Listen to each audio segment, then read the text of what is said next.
국민의힘 6.11 전당대회에서 이준석 신임 당대표가 선출됐습니다. 이로써 헌정사 첫 30대 당대표가 탄생을 했습니다.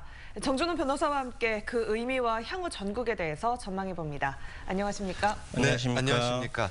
국민의힘 새 당대표로 이준석 후보가 선출됐습니다. 당대표로 선출될 수 있었던 요인 어떻게 분석하고 계신가요? 예. 이준석 대표가 당선되기까지 뉴스에서 자주 나왔던 단어가 민심 그리고 당심이라는 단어였습니다. 제가 작년에 참여 권력이라는 단어를 썼었는데요.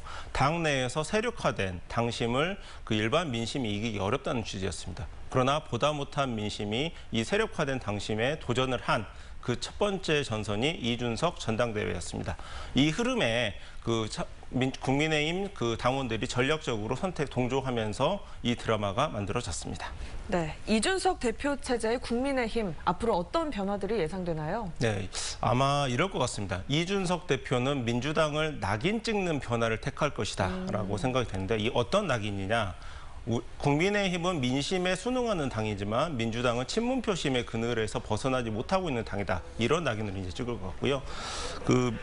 그러나 이제 이준석 대표를 통해서 세대 교체라는 단어를 많이 쓰시는데 국민의힘 내부의 세대 교체는 다소 좀 지켜봐야 될 것 같습니다. 왜냐하면 이준석 대표가 지지 기반은 있지만은 국민의힘 내부에서 청년 정치인의 세를 과연 구축을 했는지는 의문이기 때문입니다. 여전히 단기 필마이기 때문에 좀 지켜봐야 될 것 같습니다. 이준석 대표가 비빔밥 같은 당을 만들겠다라는 표현을 썼는데요. 그러면서 오늘 곧바로 광주를 방문을 합니다. 호남 정책이 이제 확장성의 이제 대표 주자가 될 수 있는 부분인데요.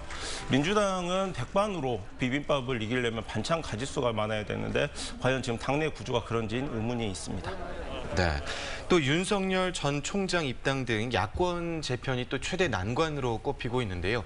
이 대표가 어떻게 풀어갈 것이라고 예상하고 계신가요? 네, 언론 보도를 보니까 이준석 대표가 안철수 대표를 곧바로 만났다라는 이제 뉴스 보도가 있었고요. 이제 제3지대의 원심력을 좀 차단하는 모양새로 대표 일정을 이제 시작을 한 것 같습니다.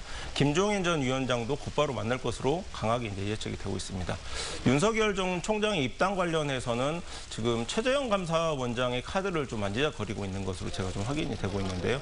최재형 감사원장을 국민의힘으로 입당을 시킨다고 한다면 당연히 윤석열 전 총장도 3지대보다는 국민의힘 입당을 고민을 하게 될 것 같습니다. 제가 한 가지 이준석 대표에게 조언을 한다라고 한다면요. 지금 2030 표심, 대선에서 중요한 역할로 볼 것 같은 그 표심이 본인에게 지금 결집이 돼서 모여 있기 때문에 대권 주자들은 본인이 있는 국민의힘으로 빨리 입당을 해서 이 표심을 가져가라 이렇게 강하게 좀 어필을 해야 될 것 같습니다. 네, 이준석 대표의 당선이 여당인 더불어민주당과 향후 대권 구도에 어떤 영향 미칠 것으로 보십니까? 예, 뉴스에서 이제 언더독이라는 이제 표현이 많이 나오던데요. 국민들이 짜릿한 이 승리를 맛봤기 때문에 민주당 당내 경선에서도 또 다른 언더독을 아마 찾을 것 같습니다. 박용진 의원이 좀 상승세에 있는 것도 이 맥락에서 좀 살펴볼 수가 있는데요. 네. 한 가지 고민이 가장 깊은 사람은 이재명 지사일 것 같습니다. 비주류라서 언더독으로서의 그 가능성은 갖췄지만 너무 일찍 그 지지율이 상승을 한 채 지금 또 다소 정체기에 있기 때문에 좀 고민이 있는 것 같은데요. 이것은 오로지 기본소득 이외의 또 다른 상승 요인을 만들어내는 이재명의 그 고민이 시작이 된 것 같습니다.